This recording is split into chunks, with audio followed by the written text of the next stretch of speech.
Magandang umaga mga grade 4 students! Ready na ba kayo sa ating bagong aralin? Okay, very good. Salamat po sa inyong pakikinig. Unang-una, nagpapasalamat na po ako. Okay, so kung mapapansin nyo po, meron po mga nakasulat na numbers dyan po sa ating whiteboard. Okay, so pag binasa po natin yan, ay ganito. 6 divided by 3. Yung isa naman pong given numbers, 9 divided by 3. Hindi po ba kung mapapansin nyo po, aside sa numbers, meron po tayong symbols na kasama.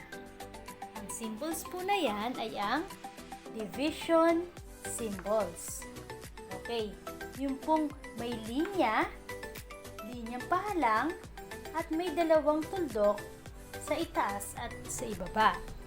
So, yan po ang ginagamit natin kapag ka po tayo ay nagdi-divide. Hindi po ba, kung natatandaan niyo po sa ating mga previous topic, tayo po ay mga nagdi-divide na ng mga numbers. Alam niyo po ba na ang ganitong klase o ganitong pagkasulat ng division expression ay maaari din nating kakitaan or basahin sa ibang itsura nito. Halimbawa po, itong 6 divided by 3 ay maaari natin siyang isulat na 6 at isang linyang pahalang divided by 3. At ito naman pong 9 divided by 3 na ginagamitan ulit ng symbol or division symbol ay maaari din natin isulat ng ganyan. So, kinuha natin ang mga given numbers at nagkaroon tayo ng horizontal line na kung saan siya ang nagdi-divide kay 9 at kay 3. Okay, so alam nyo ba kung ano ang tawag dito sa mga nasa taas na numbers kagaya ni 6 at ni 9? Dahil sila ang nasa taas ng linyang pahalang or ng horizontal line, ang tawag po sa kanila ay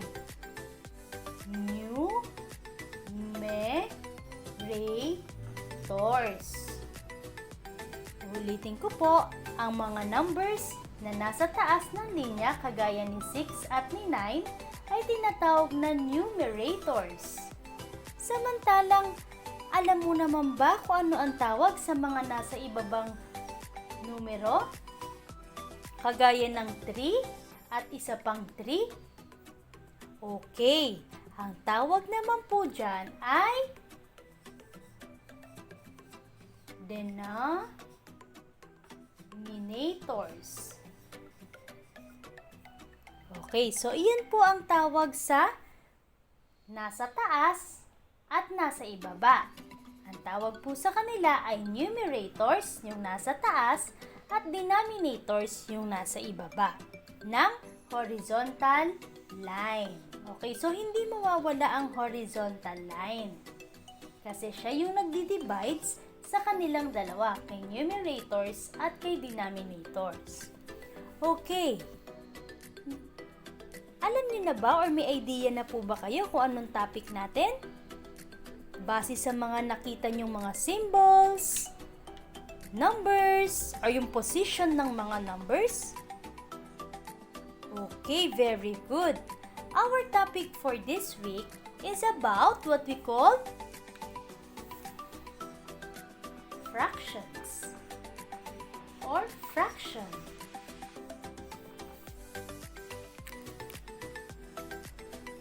Okay, again, fraction. Kung mapapansin niyo po, nung ipinakita or in-explain ko kanina, si division ay related sa fraction. Bakit po? Because fraction is often defined as an indicated division.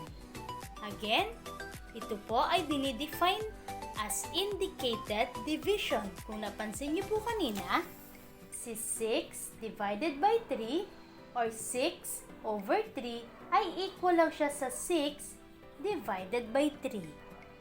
Okay, so pinakita ko po sa inyo na magkamukha lang po sila. Pwedeng gumamit ka ng numerator at denominator or po pwedeng gumamit ka ng symbol. Kaya nga po siya ay dinedefine as an indicated division. Okay, so let us discuss the different parts of fraction. So kanina na-mention ko na yung word na denominator. Alin nga po ulit dito ang denominator? Ito po bang nasa taas or yung nasa top or yung nasa bottom numbers or digit? Very good. Ang nasa taas ay ang numerator. Samantalang ang nasa ibaba ay ang denominator. Okay, so yan po ang dalawang parts ng tinatawag nating fraction. Numbers na kung saan nasa top ng fraction bar, ito yung fraction bar, yung nasa top po ay ang numerator, while ang nasa bottom niya is the denominator. Okay, so yan po yung parts niya. Huwag po natin siyang kalilimutan.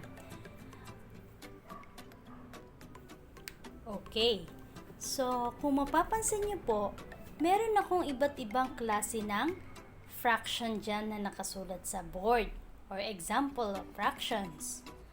Okay, simulan po natin dito sa ituturo kong fraction. Okay, 4/8 or 4/8. Si 4/8, saan kaya natin pwede siyang i-consider? Sa proper fraction, improper fraction, or mixed number? Again, 4/8, saan natin siya pwedeng i-classify? Is it proper fraction, improper fraction, or mixed number? Okay, so ang tamang sagot po ay proper fraction. Very good. Naka-classify si 4/8 sa proper fraction. Bakit po? Because if we are talking about proper fraction, the numerator is less than the denominator. Again, if we are talking about proper fraction is a kind of fraction wherein the numerator is less than the denominator. Sa Tagalog, ang numerator po ay mas mababa kesa sa denominator. Kaya po siya ay tinawag na proper fraction. Next, ang bibilugan ko ay 6/2 or 6/2. Okay, so saan kaya natin pwedeng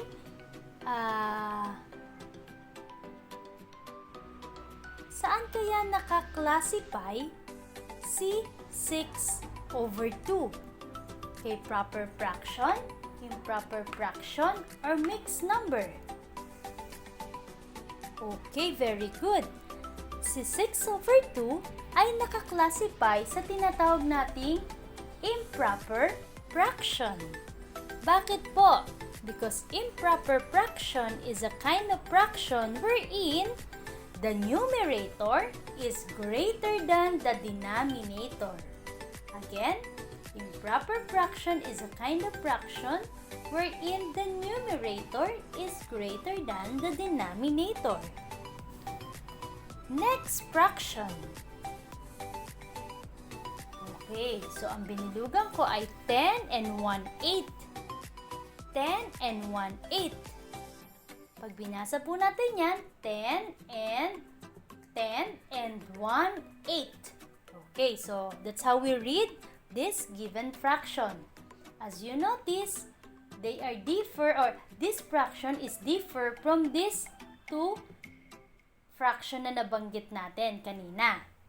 So, saan kaya naka-classify si 10 and 1/8? Okay, very good. 10 and 1/8 is classified as mixed number. Mixed number. Mixed number is a kind of fraction wherein it is a combination of whole number. Dito po sa given natin, si 10 si whole number. Whole number and fraction. Si 1/8 po ay considered as fraction. So, meaning combination pinagsamang whole number and fraction. So, that's why they call it mixed number. Or, other term for that is mixed fraction. Pinagsama po ang whole number at ang fraction. Okay? So, those are the different kinds of fraction. Again, proper fraction, improper fraction, mixed number. If we are talking about proper fraction, it is a kind of fraction wherein the numerator is less than the denominator. While improper fraction is a kind of fraction wherein the numerator is greater than the denominator. So the difference in this of these two fraction, babaliktarin mo lang po pag proper, ang numerator mababa, kumpara sa denominator, pag improper, mataas ang numerator at mababa naman si denominator. So, opposite sila or reverse, kabaliktaran. Next, yung kakaiba which is the mixed number, that is very simple, combination. Kaya from the word itself, mix, combination of whole number and fraction. So, those are the different kinds of fraction. So, check natin yung iba or identify natin what kind of fraction yung mga remaining fraction dyan sa board. Okay, si 3 and 1/2. So, as you notice, unang tingin pa lang, meron siyang whole number dito sa medyo bandang gitna ng fraction. So, siya ay considered as what kind of fraction? Very good, siya ay considered as mixed number, combination of whole number and fraction. Next, what about si 6 over 5 or 6/5?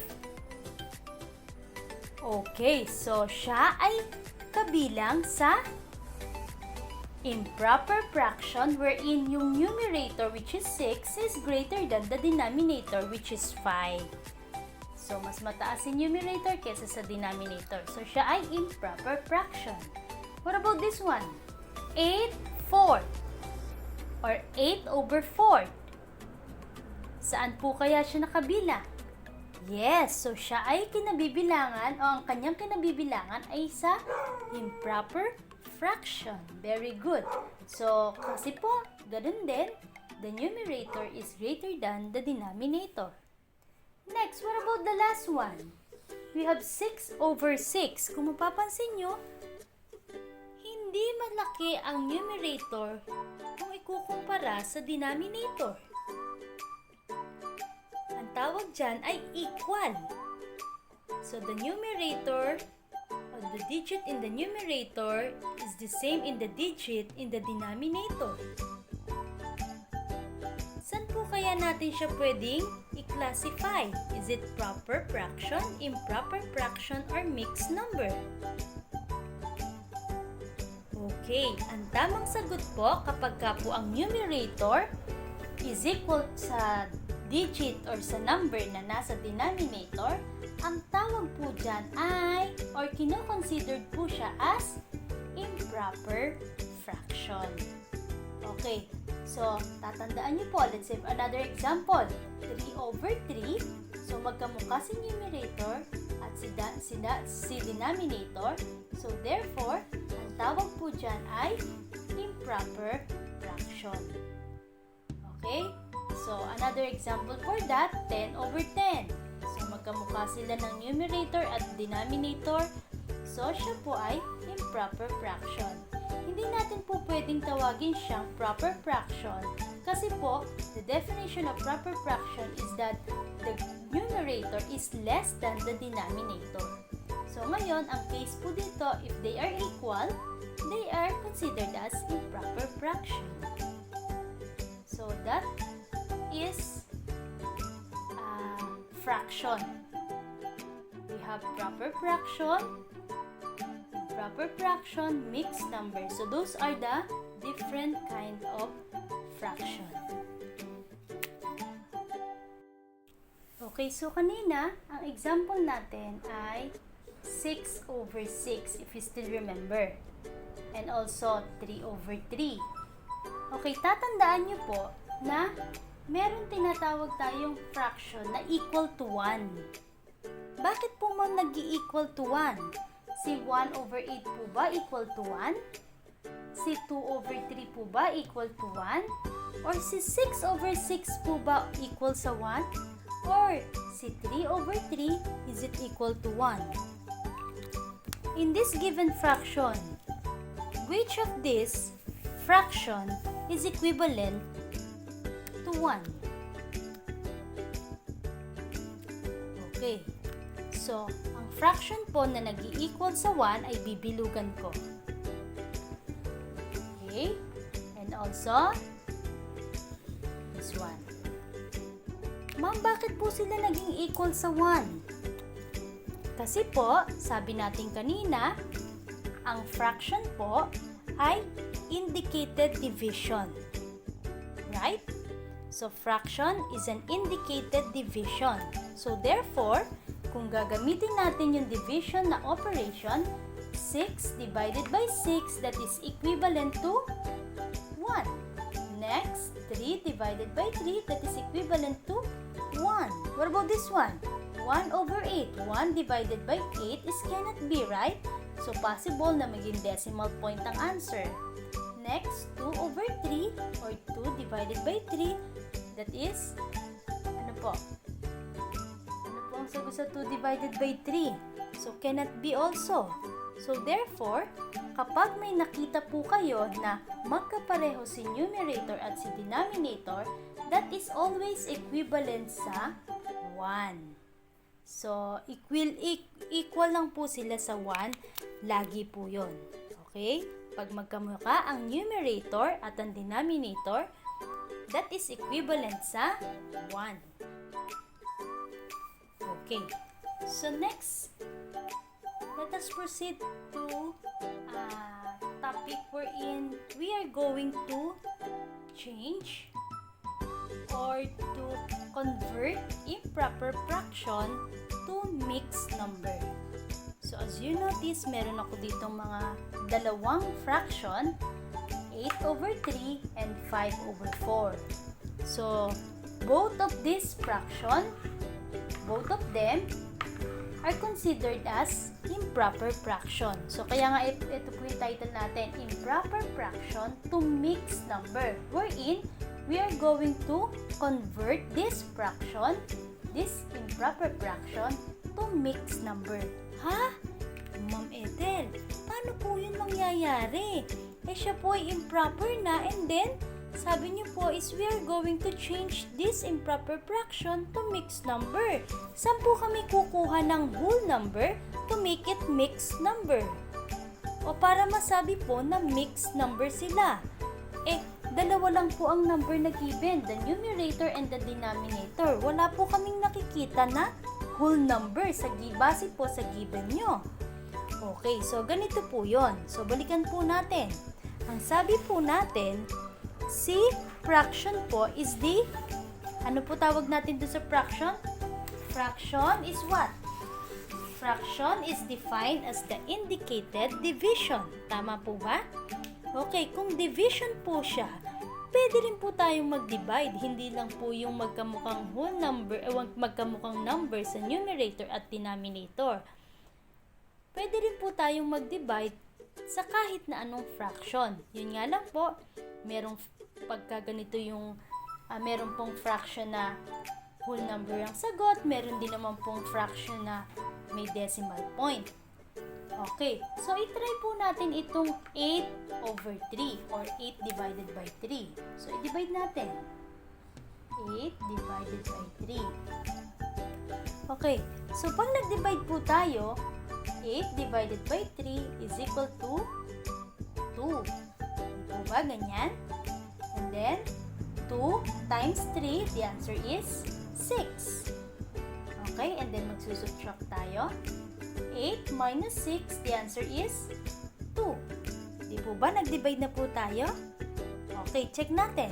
2 divided by 3 cannot be. So, paano po mangyayari kung cannot be?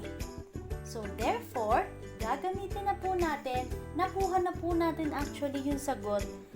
If we are going to change improper to mix, dito sa 8/3 na given, nakuha na natin yung sagot. Kitang-kita ko na po ang sagot natin in changing 8/3 to mixed number.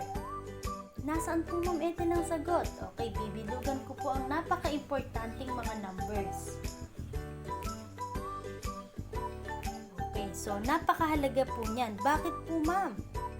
Kasi po, dito natin kukunin ang sagot para ma-change itong 8/3 sa mixed number. Okay, tingnan nyo po maigi ha. Ito po ay ilalagay ko dito. Okay, so si 2, ito po ha, yung sagot, ilalagay ko dyan. Or the quotient, siya yung magiging whole number. Next, sino po ilalagay ko dito sa numerator at denominator?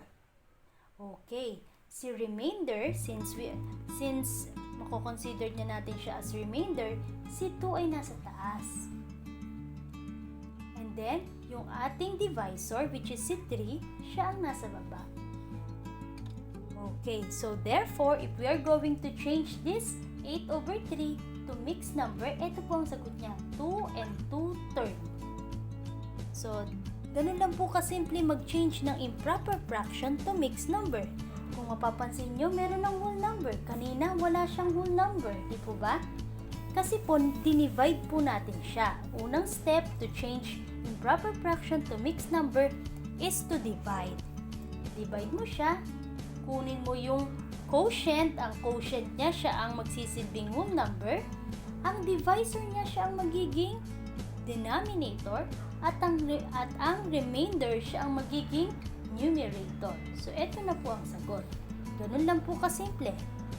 Next, let us proceed to another example which is 5/4.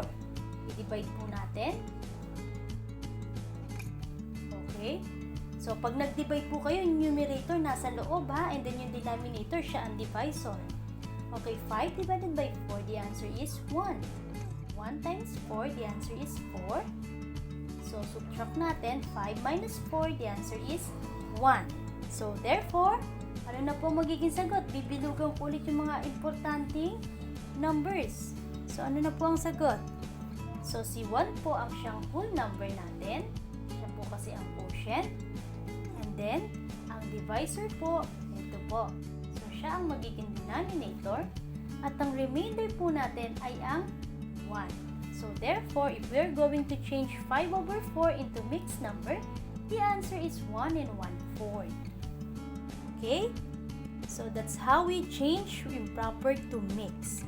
Di-divide mo lang, kunin mo po yung whole number o yung quotient, yung 3 o yung divisor, siya ang denominator, at ang remainder, siya ang numerator. Okay? Okay, so kung napansin nyo, binuro ko na po yung mga solution natin kanina in changing improper fraction to mix. So, may bago po akong topic which is changing mixed number to improper. So, ano napansin nyo dun sa title? Kanina, improper fraction or changing improper fraction to mixed number.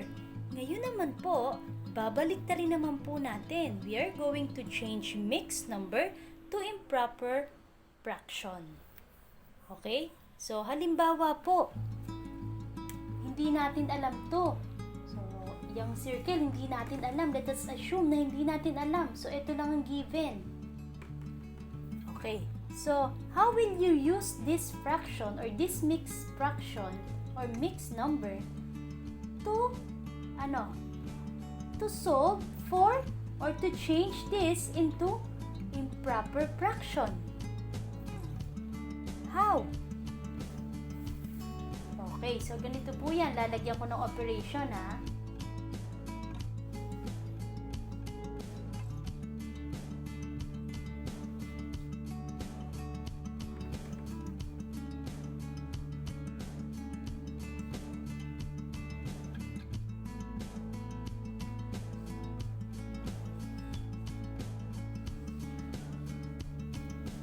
Okay, so ang ganda. Okay, so para ma-change mo po itong mixed number na given na to sa improper fraction, ganito lang po. Si whole number, you were going to multiply the whole number and the denominator. So 2 times 3, the answer is 6, right? And then, you just simply add the product dito kay numerator. So 2 times 3 is 6 plus 2 is 8. What happened to the denominator? What is the value? Okay, so you just simply copy the denominator. So therefore, 2 and 2/3 is equivalent kay 8/3 or 8/3. So hindi po ba magkamukha si 8/3 sa 8/3 kanina? Okay, so that's how we convert or change mixed number to improper fraction. Okay, next. Change nga natin si 1 and 1/4. Okay, so at first, para madali, copy mo yung denominator. Kukopyain mo lang ito. So, copy lang, and then, multiply mo si whole number kay denominator. 1 times 4, the answer is 4. Pag nakuha mo na yung sagot o yung product, i-add mo ngayon yung numerator dun sa product. Ulitin natin. 1 times 4, the answer is 4. 4 plus 1, the answer is 5. So, therefore, 1 and 1/4 is equivalent to 5/4 or 5/4. So, magkamukha po sila, di ba? Okay, so that's how we change mixed number to improper fraction. Okay, next topic natin is changing fraction to lowest term. Okay, so kung mapapansin nyo po, andun po yung word na lowest term. So, lowest point or lowest term niya po ang hahanapin natin. How will you say that the given fraction is in lowest term already? Okay? So, a fraction is said to be in lowest term if the greatest common factor or the GCF of both numerator and denominator is 1. Okay, so masasabi daw natin na naka-lowest term na ang given fraction if both numerator and denominator or the GCF of both numerator and denominator is equivalent na lang sa 1 or 1 na lang ang kanilang GCF. Wala nang ibang makukuhang GCF maliban sa 1. Okay, how will you change changing fraction to lowest term? Okay, the most important thing is you have to find out the what we call GCF, wherein GCF stands for the greatest common factor. So, in our previous lesson, we already done discussing the GCF or kung paano natin kinukuha ang GCF ng 2 or more numbers. So, dito po sa 8 and 10, so, hahanapin natin ang GCF nila. Yun po yung pwede nating i-divide kay numerator at the same time kay denominator. Yung pinakamataas na number na pwede nating i-divide kay numerator at kay denominator. Dapat both po, hindi numerator lang, kundi numerator at denominator. Okay, ano po kaya yan? So, the GCF of 8 and 10, kukunin po natin ang factor nila para mahanap ang GCF, isa-isahin natin using listing method. Ang factor po ni 8 ay 2 times 4. Ano pa po? 8 times 1. Meron pa po ba? Okay, so wala na po. What about si 10? Si 10 ay 5 times 2. And then, 10 times 1. Meron pa po ba? Okay, so wala na po. So meaning, alin po ba yung meron factor K8 na meron ding factor K2? So isa-isahin natin. So merong 1. Okay, let us start with a small number. Merong 1. Meron din po ba 2? Okay, meron din po 2. So So that is the common factor. Meron po bang 5? So wala. Wala pong 5 dito. 4, wala pong 4 dito. Si 8 naman, wala pong 8. Si 10, wala rin pong 10 dun sa 8. So therefore, the common factor or yung CF is 1 and 2. Now, if we are talking about the greatest common factor, greatest from the word itself, greatest, pinakamataas, sino po ba pinakamataas sa dalawang common factor nila? So, definitely, si 2 po. So, therefore, 2 is the GCF of 8 and 10. Now, pag nakuha mo na po si GCF, ang gagawin nyo na po ay di-divide mo lang. 8 divided by 2, the answer is 4. And 10 divided by 2, the answer is 5. Okay, so let us check kung naka-lowest term na po si 4 over 5. Kasi yun ang nakuha natin nung nilowest term natin si 8 over 10 using our GCF. So, si 4 over 5, check nga natin kung may ibang factor pa siya maliban sa, o may ibang factor pa sila maliban sa 1. So, ang factor kasi ni 4 ay 2 times 2 and also 4 times 1. Samantalang si 5 naman, ang factor niya ay 5 times 1. Di po ba? So, therefore, wala na silang ibang factor, kundi 1 na lang. So, therefore, si 4 over 5 ay sigurado nang naka-lowest term. Okay, so meron po ako ituturo sa inyo na isang clue para sa kumbaga, sa isang tinginan mo lang, alam mo na naka-lowest term. Paano po yun, ma'am? Okay, isang clue po dyan na ang isang fraction ay naka-lowest term na kapag consecutive numbers ang numerator at denominator. Ma'am, paano po consecutive? Kagaya po nito, si 4 ang numerator, samantalang si 5 ang denominator. So, si 4 at si 5, ang consecutive na tinatawag ay magkasunod na number. Pagkatapos ni 4, hindi po ba susunod ay 5? So, kapag magkasunod po silang number, automatic sila ay naka-lowest term. Another example for that, si 9 and 10. 9 and 10, magkasunod na number 9 at saka 10. So, kasi po pagka magkasunod na number, wala kang makukuhang GCF maliban sa 1. So, kung 1 na lang ang GCF, automatic lowest term na sila. Okay, another example, 9 and 10. So, magkasunuran din po sila, consecutive numbers sila. 9 si numerator, 10 si denominator. So, therefore, they are considered as they are in lowest form. Okay? So, another example for that. 6 and 7. So, magkasunuran po sila, 6. Susunod po ay 7. So, naka-lowest form na po yan, or lowest term. So, that's how we change fraction to lowest term. So, kung meron pa sa paligid nyo, meron pang GCF na makukuha.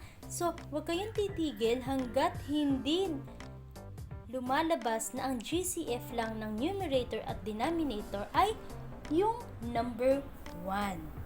Okay? Pag may nakukuha pa po kayong GCF ng mga given numbers, ibig sabihin, hindi pa sila naka-lowest term. So, yun lamang po ang ating topic for this week. So, hopefully po ay nag-enjoy kayo at marami kayong natutunan regarding po dito sa ating topic, which is about fraction.